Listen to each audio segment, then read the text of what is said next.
nggak motif pelecehan seksual itu menjadi motif dalam perkara ini yang utama? Ya. Dugaan pelecehan seksual sebagai motif terdakwa Sambo melakukan pembunuhan terhadap Yosua kembali digali jaksa penuntut umum saat menghadirkan ahli kriminologi dari Universitas Indonesia, Muhammad Mustafa.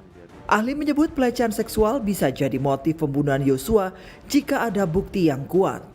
Ahli justru heran dengan terdakwa Ferdi Sambo yang tidak melakukan upaya visum terhadap Putri Chandrawati yang mengaku mengalami pelecehan seksual.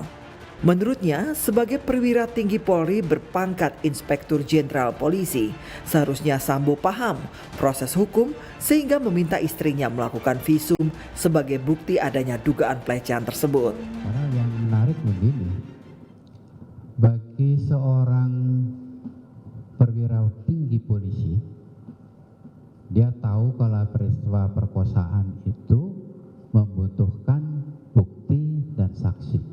Ya. Satu alat bukti tidak cukup dan harus ada visum yang diperoleh. Tapi tindakan-tindakan itu tidak dilakukan. Tidak dilakukan. Meminta kepada Putri untuk melakukan visum agar supaya kalau mengadu kepada polisi alat buktinya cukup. Jaksa pun mempertegas apakah dalam kasus ini pelecehan bisa dijadikan motif. Ahli menjawab tidak bisa karena tidak cukup bukti. Ahli justru menilai ada kemarahan lain yang bisa menjadi sebab terdakwa menyusun rencana pembunuhan Yosua. Artinya kalau tidak ada alat bukti berarti tidak bisa menjadi motif. Begitu ya. Nah, dalam hal ini, dalam perkara ini tidak ada motif seperti itu. Tidak ditemukan. Tidak ada bukti. Ya, tidak ada buktinya. Menurut ahli gimana? Bisa nggak itu? Yang jelas adalah ada kemarahan yang dialami oleh pelaku yang berhubungan dengan peristiwa di Magelang, tapi tidak jelas. Atas penjelasan ahli kriminologi UI, soal pelecehan seksual di Magelang tidak bisa dijadikan motif pembunuhan Yosua, terdakwa Ferdi Sambo membantahnya. Sambo tetap pada pendiriannya. Istrinya menjadi korban pelecehan Yosua di Magelang. Tim Liputan Kompas TV. Sejumlah ahli dihadirkan dalam persidangan kasus pembunuhan Yosua Huta Barat. Salah satunya adalah ahli kriminologi yang bilang bahwa pelecehan tidak bisa jadi motif karena kurangnya ataupun kurang kuat buktinya. Kita bahas bersama dengan pakar hukum pidana sekaligus mantan hakim, Kang Asep Iwan Irawan yang telah bergabung bersama kami di Kompas Malam. Selamat malam Kang Asep. Selamat malam, Yasser. Mungkin tadi Anda juga sebelumnya telah mendengarkan paket pengantar kita, tidak cukup bukti jika dijadikan sebagai motif terkait dengan dugaan pelecehan seksual. Anda sepakat? Ya, yang pertama, kalaupun itu ada tanpa ada bukti, ya nggak bisa diproses ya, karena udah meninggal pelakunya. Kalau itu ada, ini beribu kali saya katakan. Kedua, apalagi tidak ada. Nah, betul dikatakan oleh Profesor yang ahli tersebut ya, tidak bisa ada perbuatan melawan hukum dengan dilakukan juga perbuatan melawan hukum. Beribu motif, sekali lagi beribu motif, bukan alasan pembenar, bukan alasan pemaaf, apalagi alasan memperingan untuk melakukan perbuatan melawan hukum. Baik, kemudian yang juga menarik adalah heran kenapa seorang jenderal bintang 2 yang harusnya tahu betul begitu ya proses hukumnya seperti apa, justru tidak menyarankan istrinya untuk melakukan visum ketika tahu bahwa Putri Chandrawati ini mendapatkan pelecehan seksual begitu. Yang ingin saya tanyakan adalah lebih kepada Ferdi Sambo yang nggak kepikiran atau memang tidak ada pelecehan sehingga harus melakukan sebuah skenario. Dalam istilah hukum das sollen das sein. Artinya ya, seharusnya dan kenyataannya dia adalah kadipropan, polisinya polisi. Sekali lagi, polisinya polisi. Jangankan bintang 2, baris 2 aja setingkat Kapolsek. Ketika ada yang diperkosa pasti divisum ya. Sekarang aja kan diperkosa, divisum. Untuk tes COVID aja kena antigen sama PCR, apalagi diperkosa seorang istri jenderal ya. Bahkan lebih lucu lagi ngatakan jangan ribut-ribut, malu. Loh, diperkosa kok malu? Itu kan perbuatan, apalagi yang memperkosa adalah anak buah. Kalau itu memang terjadi, tapi kan fakta hukum itu harus jadi berkas. Ini tidak jadi berkas. Kalaupun jadi berkas juga selama belum ada putusan kekuatan hukum tetap dianggap tidak ada. Maka tadi saya katakan di awal, kalaupun itu ada, yang bisa diproses. Pasal 77 KUHP mengatakan kalau orang sudah meninggal dunia ya dianggap nggak ada, perkaranya nggak bisa dituntut. Apalagi sekarang buktinya tidak ada. Tadi saksi mengatakan kan satu saksi bukan saksi, kenapa nggak diproses, dan itu dianggap nggak ada, dan itu bukan motif. Karena memang tidak ada bukti yang kuat begitu seperti kata ahli forensik tadi. Dan tadi dalam persidangan juga kalau kita lihat jaksa seolah kembali menegaskan ke ahli bahwa betul bahwa ini tidak bisa dijadikan sebagai motif. Apakah ini benar-benar tidak bisa dijadikan sebagai motif karena tidak ada alat bukti yang kuat? Anda melihatnya seperti apa? Apakah ini jadi salah satu strategi jaksa gitu untuk meyakinkan hakim bahwa ini memang murni rencana pembunuhan dan tidak ada motif pelecehan? Ya, jadi jaksa sudah membaca keinginan penasihat hukum Sambo bahwa mereka akan mengatakan pembunuhan itu dilakukan karena istrinya ya tadi diperkosa, dibanting, dianiaya. Cuman sayang salah strategi penasihat hukumnya tim Sambo ini. Harusnya polanya pola Eliezer ya, pola Eliezer itu pola Messi lah kalau main bola tadi malam itu ya. Cepat balikin lagi sama Mbappe kan, itu jadi draw gitu. Jadi permainannya harus begitu. Artinya dimulainya harusnya ya dia pengakuan ada pembunuhan. Orang publik akan simpati karena seorang jenderal Satria mengakui perbuatan. Setelah itu baru dia katakan alasannya. Saya melakukan itu karena istri saya diperkosa, istri saya dianiaya, dibanting 3 kali gitu kan. Pasti publik simpati. Seperti melihat Eliezer mengakuin dulu. Jadi dibalik ceritanya, narasi dibangun perkosaan yang tidak ada buktinya, yang tidak ada berkasnya, apalagi putusannya. Ya sementara konsistennya kebohongan dibangun dari awal. Orang aja tidak simpati dan malah mencerca kan. Lihat aja komentar-komentar netizen itu yang pertama. Pengaruhnya terhadap apa yang menjadi putusan ataupun pertimbangan majelis hakim seperti apa Kang Asep? Bisa akan melihat bahwa ini bertele-tele tidak mempermudah jalannya persidangan. Contoh yang paling gampang, dia ketika berhadapan dengan kelompok 6 dia mengakui dan minta maaf. Padahal kan sebenarnya dia menyuruh. Ya, udah gunakan suruh menghajar sama tapi sama dia tidak minta maaf, malah minta tanggung jawab berdua kan. Karena dia berkali-kali konsistennya mengatakan saya akan bertanggung jawab, tapi lucu bertanggung jawabnya kok minta bertanggung jawabnya dengan yang disuruh. Padahal ajas hukum itu ya, yang disuruh itu tidak akan bertanggung jawab. Yang bertanggung jawab itu adalah yang menyuruh, itu kaidah hukum.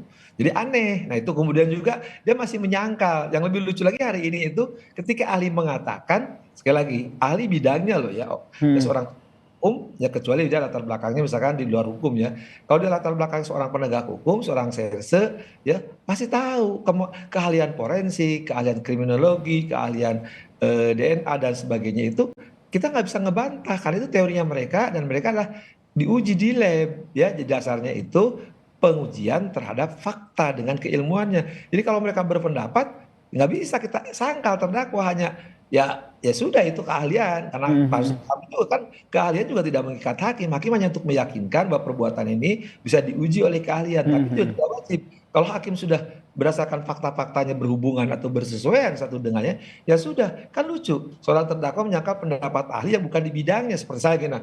Secara mengerti hukum. Nah kalau orang ahli kimia, ahli biologi, ahli fisika atau di luar keahlian saya bidang hukum, saya menyangkal ya bodoh amat saya. Ya saya tidak pernah keilmuan misalkan metalurgi, tidak pernah belajar ilmu arsitek, tidak belajar ilmu sipil, ilmu gempa bumi, dosa komentar di bidang itu salah sasaran begitu ya Kang Asep ya.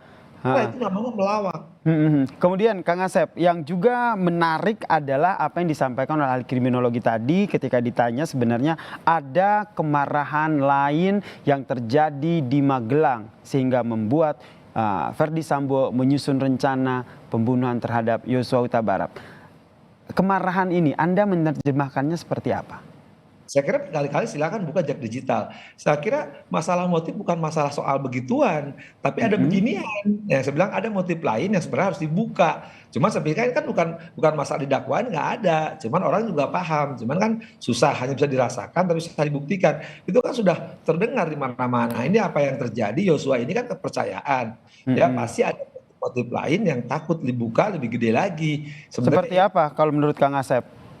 Ya kan dunia di lingkungan kita, misalkan saya gaul sama Yeser, kalau dengan orang media pasti saling tahu sama tahu TST, tapi kan nah karena ini takut ngember bibirnya ya bisa aja dia ya dilakukan bla bla bla gitu. Tahu sama tahu ini Kang Asep bisa dikaitkan dengan apa yang disampaikan oleh jaksa penuntut umum ketika mengulas soal tes poligraf terkait dengan hubungan antara Putri Chandrawati dengan Yosua?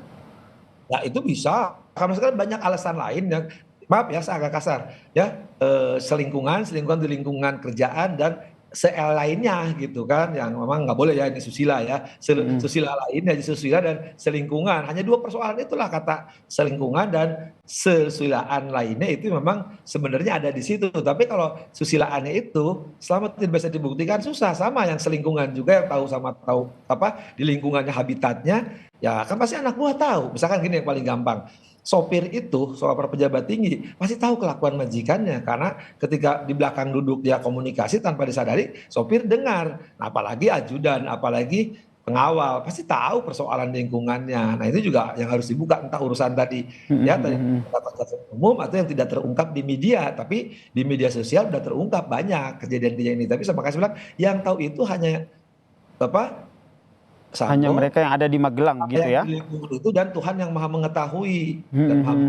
Dan menurut Anda Kang Asep, kemarahan lain yang disampaikan oleh ahli kriminologi ini nanti akan terus digali begitu oleh hakim ataupun jaksa penuntut umum sehingga menguak begitu, sebenarnya apa motif sebenarnya jika kalau bukan pelecehan? Ya, jadi sebenarnya kalau soal kekerasan seksual sudah digali banyak oleh hakim, harusnya menurut saya sih nggak penting gitu kan, karena motif apapun juga sekali lagi kalau dia membunuh adalah perbuatan salah, maka sering kita anggap katakan itu ada, misalkan umpamanya itu nggak bisa diproses, itu secara hukum bukan bukti, itu hanya narasi. Ya, karena yang bersangkutan tidak diproses, karena udah meninggal. Katakan kalau apalagi ini tidak ada, jangankan putusan, berkas juga nggak ada. Itu saya kira waktu sidang teman digali habis-habisan kan, wah yang sidangnya waktu tertutup kan, ada di sebuah titik-titik ya, kita nggak boleh totoet gitu, diituin itu kan ada. Tapi itu bukti ada kan, ketika dibanting diperkosa 3 kali itu ada adegan-adegan yang dulu sering Pak Mahfud katakan ya hanya urusan orang dewasa gitu yang tahu gitu kan. Tapi sekali lagi hukum itu bicara bukti, kalau itu satu bukti tidak ada ya nggak bisa, walaupun faktanya misalkan katakan ada. Nah sedangkan yang bersangkutan udah meninggal dunia, kita nggak bisa mendengar sepihak. Hukum itu berbicara soal bukti, terlebih pasal yang disangkakan adalah pasal pembunuhan berencana yang motif itu tidak bisa dikesampingkan ya Kang Asep ya.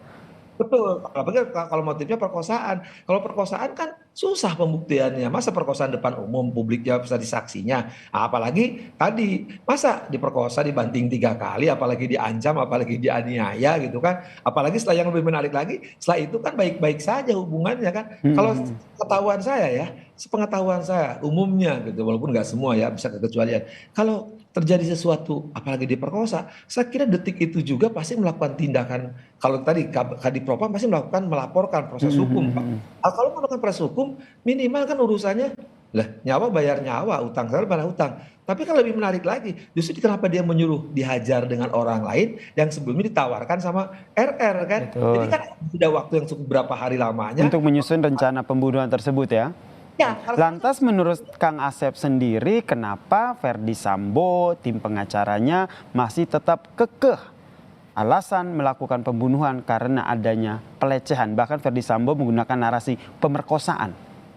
Ya, karena tidak ada alasan lain untuk membebaskan Sambo ini kecuali dengan alasan tadi sekarang istilah perkosaan, menganiaya, mengancam kan, hanya itu yang bisa digunakan. Cuman mereka lupa bahwa di KUHP itu di buku 1 itu ada alasan meringan, alasan menghapus, ya alasan memperberat, yang merupakan itu alasan pembenar pemaaf. Ketika perbuatan pidana perkosaan itu bukan alasan menghapus apalagi mengurangi pidana. Itu yang penting. Tidak bisa mengurangi dan tidak bisa menghapus. Lain misalkan Eliezer, lain misalkan di kelompok 6 itu bisa alasan meringan maupun alasan menghapus bisa dapat. Tapi kalau pas S ini atau PC ini nggak bisa menggunakan alasan itu, karena yang bersangkutan diperkosa, yang bersangkutan dianiaya, katakanlah guna ini ya dianiaya, dibantu. Itu kan perbuatan melawan hukum. Kalau Yosua melakukan itu, sekarang misalnya umpamanya, kan tidak dengan cara dibunuh. Apalagi dibunuhnya ada jeda waktu dan menyuruh orang lain. Itu kejanggalan yang sangat tidak logis. Atau Kang Asep, ataukah ini pendapat saya, koreksi bisa jika salah, atau ini merupakan bagian dari strategi Verdi Sambo sehingga bisa meringankan hukuman dari Putri Chandrawati?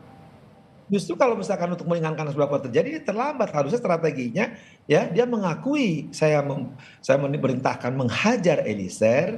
Nah itu dulu dan bangun narasi, setelah itu baru mengatakan kenapa saya melakukan itu karena istri saya diperlakukan bla bla bla itu. Ini kan sejak awal yang dibangun narasinya kekerasan seksual. Dia ke LPSK tidak ditindaklanjuti. Kemudian prosesnya itu di Barreskrim sudah di SP3 kan. Jadi nggak ada itu. Itu yang memang lakukan atau minimal melaporkan ke polsek. Nah lebih menarik lagi, kenapa seorang yang diperkosa jangan ribut-ribut, diketahui ini aib. Karena seorang istri jenderal diperkosa tidak boleh ribut-ribut. Itu kan sering saya katakan. Nikmat atau pilihan atau hasrat yang terlambat. Baik, kita nantikan ya Kang Asep ya, seperti apa nanti keterangan ahli yang terus dihadirkan dan juga digali di muka persidangan terkait dengan kasus pembunuhan berencana terhadap Yosua Huta Barat ini. Terima kasih Kang Asep Iwan Irawan, pakar hukum sekaligus mantan hakim yang telah bergabung bersama kami di Kompas Malam. Salam sehat Kang Asep. Dan selepas jeda saudara, kami masih punya informasi menarik lainnya, diantaranya terkait dengan sambil membawa foto anaknya, ibu korban penculikan di Jakarta Pusat terus mencari putrinya.